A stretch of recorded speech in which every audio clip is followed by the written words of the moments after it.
فرموویەتی زینا چاو زینا ئەکات واتە چاو لە قەیامەتە بە زیناکار حسێبە کرێت.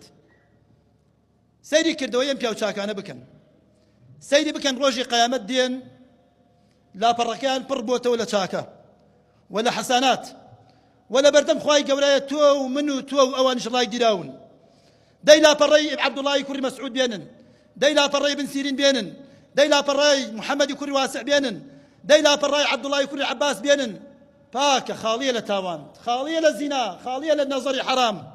و ئێمەش ڕەشمان کردووەتەوە بە نەزەری حەرام، بەسەر مۆبایل بێ، بە ڕوبەڕوو بێت، لە زانکۆکان بێت، لە دایرەکان بێت، لە دەوام بێت، لە ناو بازاڕەکان بێت.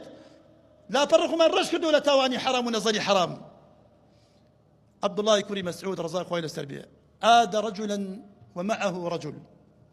عەبدوڵڵای کوڕی مەسعود ڕەحمەتی خوای لێبێ، ڕەزا و ڕەحمەتی خوای لێبێ، لەگەڵ پیاوێکە سەردانی نەخۆشی کرد. فرأى الرجل ينظر إلى إحدى نساء البيت. سيرك الأنبياء سير آفرتك إلى آفرتكان أو ما رأكات. فقال عبد الله بن مسعود والله لو تفقأت عيناك كان خيرا لك. والله تشاو كانت كير ببوايان كير ببوايان زور لو باشتر بو كأم نظر حرامت كرد.